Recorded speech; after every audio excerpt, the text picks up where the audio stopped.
नमस्कार सभी को। कैसे हैं आप लोग? बढ़िया, खुश हैं? चलिए, मिलीनियर बन रहे हैं आप लोग, फील कर रहे हैं। बहुत अच्छा। तो वैसे ही एक बार क्या हुआ कि एक बार दार्शनिक भर्ती हो गए आर्मी में। तो अब उसको परेड में गए तो बोले कि मेजर साहब बाएं मुड़। तो सब मुड़ जाए। वो कहे क्यों बाएं मुड़, बेवजह क्यों मुड़, कोई वजह बताओ तुम बाएं मुड़े। तो मेजर साहब बोला अजीब बात कर रहा है यार, यहाँ तो आदेश है, एक आदेश से मुड़ना होता है। इधर पूरा सवाल कर रहा है क्यों मुड़, बेवजह क्यों मुड़, चुपचाप खड़ा होने में क्या दिक्कत है, बाएं ही क्यों मुड़, दाएं क्यों न मुड़। तो फिलहाल ये परेड में एक आदमी ऐसे ही खड़ा रहेगा तो पूरा परेड तो खराब हो जाएगा। आप लोग देखते हैं ना, 26 जनवरी को देखे होंगे कि एक साथ जाता, उसमें एक आदमी गड़बड़ा तो सब गड़बड़ा जाएगा। तो मेजर साहब बोले यार ये तो बहुत ज्यादा विद्वान आ गया, इसको तो उत्तर भी नहीं, ये हमें पागल या तो ये पागल है तो हम पागल नहीं, हमको पागल बना देगा। लेकिन पागल तो ही दिखाई देता है फोर्स से, लेकिन ये हमको अब पागल बना देगा। तो किसी तरह से हाथ जोड़ के उसको निकाल दिया वहां से। बोले नहीं, इसको हम नहीं कर पाएंगे, परेड से निकाल दिए। तो ये हुआ कि इसको फौज में बैठ के तो कोई खाएगा नहीं, तो कहीं तो काम लगाते हुआ कि इसको मेस में लगा दिया जाए, खाना वाना जहां बनता है वहीं रहो। तो वहां इसको ड्यूटी दिया गया।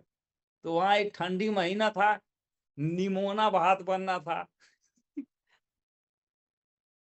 है ना। मटर दिया गया छीलने के, छीलो और छोटा दाना अलग करना और बड़ा दाना अलग। अब जब ये मटर का दाना अपना छीलने लगा तो जैसे छीले तो देखा कि तो घंटा भर डिस्टर्ब हो गया, इसे सर पे माथा पड़ के बैठा हुआ है, बहुत डिस्टर्ब चल रहा है। तो ऐसे बैठा हुआ, तो मेजर साहब परेड खत्म करके आए, इसको ठोके, हे उठो, क्या कर रहे हो गया? तो हो गया काम। बोला क्या हो गया? मैं तो तब से परेशान हूँ। बोला क्यों परेशान हो? बोला आपने बोला था छोटा दाना अलग करो, बड़ा दाना अलग करो, ये बीच वाला दाना वो मैं कहाँ करूं? मैं तब से परेशान चल रहा हूँ कि इसको मैं कहाँ रखूं। छोटा अलग कर दूंगा, बड़ा अलग कर दूंगा, और ये मझला ही कहाँ रहेगा। मेजर साहब अपना माथा पीट लिया कि मुझे अभी खुद भी या तो ही छोड़ेगा आर्मी या तो मैं छोड़ूंगा अब। तो हमारा जो बिजनेस है ना, वो कुछ इसी टाइप का है। अगर जो इसमें दाना गिनने वाला आ गया, छोटका दाना बड़का दाना, ये हुआ क्यों हुआ, अब क्या बताऊं मैं। ऐसे लोग कोई प्रोडक्ट पे फंस के बाहर हो जाएंगे, कोई अपलाइन पे सवाल पूछ के बाहर हो जाएंगे, कोई ट्रेनिंग में फंस के बाहर हो जाएगा, कोई कंपनी से मतलब यह टाइप का आदमी आर्मी में नहीं रुकेगा, और इस टाइप का आदमी हमारे व्यापार में नहीं टिकेगा। ये मैं सच बोल दे रहा हूँ, ये व्यापार है ऐसा भाई। और इस टाइप का आदमी ना हवाई जहाज में बैठ पाएगा कि डरते रहेगा कि कब कहाँ इंजनवा फेल हो, कहीं उस सुत न जा जो चलावा था। तो ये आदमी भाई बड़ा मुश्किल है इसके लिए। तो मैंने कहा या तो संशय मिटा लो या तो श्रद्धा कर लो, या तो अपने ऊपर, सबसे तो अपने ऊपर देवी देवताओं माता पिता का आशीर्वाद ले लो कि भैया दे दो आशीर्वाद, और अंदर से रोम रोम आ जाए कि अब तो 2025 में इतिहास लिखा जाएगा। यह रोम रोम से आना चाहिए, मोटिवेट होकर नहीं आना चाहिए, हमारा अंग अंग बोलना चाहिए। दुनिया एक तरफ होके अगर बोले कि तुम कामयाब नहीं हो पाओगे, लेकिन क्या अकेले पूरे ग्राउंड में खड़ा होके अपने शहर में क्या अकेले ललकारने का दम है कि पूरा गोरखपुर एक तरफ बोले कि ये काम नहीं चलेगा, लेकिन मैं अकेले ग्राउंड में होके चिल्लाऊंगा माइक लेके कि मैं वह हीरो हूं, मैं वह सुपरस्टार हूं, क्योंकि मैं प्लस मेरा भगवान बराबर सक्सेस, हम दोनों मिलके दिखा देंगे करके। क्या यह कुव्वत और कलेजा और श्रद्धा और दमदारी अगर किसी के रोम रोम से आती हो तो वह सक्सेस के लिए तैयार रहे। यह नहीं कि जहां हवा चली वहां मैं चल दिया, जहां सब लोग सेफ साहब में तो सेफ साहब में, दूसरे कंपनी को ले तो दूसरे कंपनी में। ये भेड़ टाइप का आदमी नहीं चाहिए। ये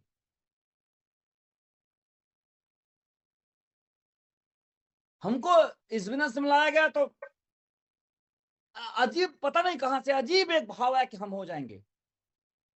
हमारे अपलाइन को तो चेक ही नहीं आया बहुत दिन तक, हमारे दूसरे अपलाइन का भी चेक नहीं आया।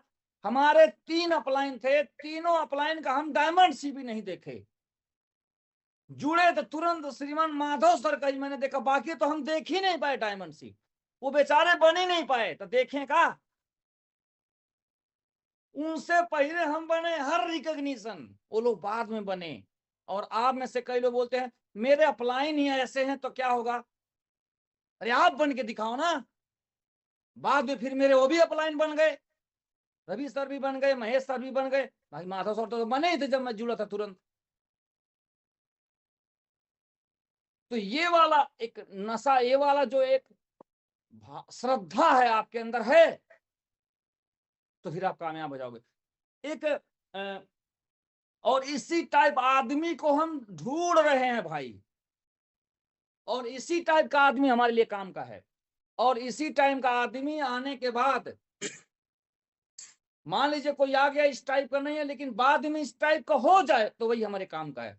लेकिन वो नहीं होता कि जब आया था तब भी पूछता था सेठ साहब का नोनी कहाँ बनता है, हमने कहा पुणे में बनता है, कहा पुणे में कहाँ बनता है, वहां बनता है, तो उसमें क्या क्या पड़ता है, तो ये होता है, तो वो होता है, तो टीवी पर नोनी का प्रचार क्यों नहीं आता है, तो फलाना है, तो ढिमका है। मतलब ऐसा सवाल जब आया था तब भी पूछता था, आज भी पूछता है, 5 साल हो गए अभी भी पूछता है। भैया ये तो वही दार्शनिक वाला है, ये तो या तो यही मार डालेगा हमको, या तो हम ही मर जाएंगे भाई करे सवाल से। तो हम ऐसे लोग तो भाई आपको 2-4 मिल जाए तो आप बिजनेस उन्हें नहीं कर पाएंगे, ना आर्मी चलेगा नहीं बिजनेस चलेगा।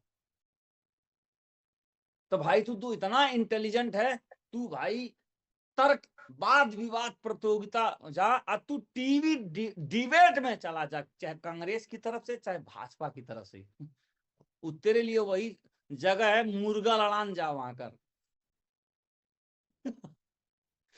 वहां जाके तू मुर्गा लड़ान कर, अब तू अपनी बात रख, अपनी बात वही झाँ झाँ झाँ झाँ कर भाई, तू ये तेरे लिए विभाग नहीं है। फिर आर्मी दुनिया का सबसे बड़ा संगठन है, भारतीय आर्मी एक इशारे पे चलती है। ये सब उसी टाइप के लोग हैं वहां, वहां दार्शनिक फार्शनिक नहीं है। हमारे बिजनेस में ये नहीं कह रहा हूं कि हाँ जो अपलाइन कहे तानाशाही बात नहीं कर रहा हूं, डिक्टेटरशिप की बात नहीं कर रहा हूं, बात किसी कर रहा हूं, श्रद्धा की। श्रद्धा श्रद्धा की बात हो रही है। ये जितना टूट होगा वो आपके सक्सेस के कारण बनेगा। और हमको इस बिजनेस में खासकर जो नए लोग जुड़ते हैं हमारे बिजनेस में, तो 3 महीने में उनको ये पाठ पढ़ा देना चाहिए। और हमारा एक ही सवाल होना चाहिए, अच्छा देखिए मैं मूवी वगैरह उतना नहीं देखा हूं, लेकिन एक मूवी थी जो आप लोग देखेंगे, बड़ा हिट मूवी थी, और वो मूवी आमिर खान की मूवी थी। और उस मूवी में लगान मूवी आप लोग जानते होंगे, कितने लोग देखे हाथ खड़ा करें। मैंने देखा नहीं है, लेकिन हमने थोड़ी सी कहानी सुनी हुई है। कितने लोग देखे हाथ खड़ा करिए, तो आप लोग ज्यादा हमसे जान पाएंगे। बहुत बढ़िया, काफी लोग देखे हुए। तो अब जैसे मान लिया लगान मूवी में क्या होता है कि जो मैच में अगर हरा दोगे तो आपका टैक्स माफ हो जाएगा, यही है ना। मैच में क्रिकेट वाले में टैक्स माफी, लगान माफी का है ना, जीत जाओगे। तो जो बल्लेबाजी भुवन है क्या, जो भी खेलने जाता है, क्या उसको क्रिकेट के बारे में जानकारी है, उसे कुछ नहीं मालूम तुम्हारा क्रिकेट उर्केट क्या है। वह उसे सिर्फ ये मालूम है कि अगर मैं ये कर खेल लिया तो मेरा ये हो जाएगा। ऐसे इस बिजनेस में आने से पहले सिर्फ इतना पता होना चाहिए, जब मैंने आया था कि कौन क्या है, दुनिया भर को छोड़ो, ये बताओ अगर मैं इसे कर लिया तो मेरा क्या हो जाएगा। तो मेरे अपलाइन ने कहा परशुराम अगर तुम ये कर लिए तो तुम जो आज बेरोजगार हो, नौकरी छूटी है, नौकरी से जरूरत नहीं पड़ेगी, तुम एक दिन डायमंड बन जाओगे, तुम एक दिन वो बन जाओ। वो मेरे को जो एक सपना दिखाया कि तुम ये पा जाओ, मैंने कहा अगर मैं कर लूंगा तो ये मिल जाएगा, ये विश्वास मेरे अंदर उसने डाल दिया। फिर तो मैं बैटिंग लेके उतर गया। मुझे क्या मालूम ये क्या है, गुल्ली डंडा खेलने वाला आदमी, वो भी तो देसी जो लगान में गुल्ली डंडा खेलता था ना, वो उसे क्या मालूम तुम्हारा बल्लेबाजी के नियम क्या होता है। लेकिन उसे मालूम था कि अगर जीत गया तो ये हो जाएगा। ये अगर आपको पता है, इतना अगर पता क्या मिलेगा, क्या हो जाएगा जीतने से और करने से, इतना काफी होता है। तो आपको पता है कि नहीं कि क्या हो जाएगा, तो फिर लग जाइए। अपने जो लोग अपने बिजनेस में जुड़ते हैं उनको इतना ही आपको विश्वास दिलाने की आवश्यकता है। बाकी चीजें सीखने का क्रम लगातार चलता रहेगा, वो कभी खत्म नहीं होता है। हम भी आज भी बहुत चीजों को जान रहे हैं, इतने दिन से जानते जानते। तो आपका यहां तक जानेंगे तब करेंगे। अरे जानते जानते स्टूडेंट रहते रहते ही आप इसमें बड़ा पोजीशन बना लेंगे। और 2025 में क्या करने वाले हैं आप, और अंदर से रोम रोम कौन सी आवाज आ रही है, आप लोग चैट पे लिखिए। मैं एक एक आदमी का मैसेज को पढ़ूंगा।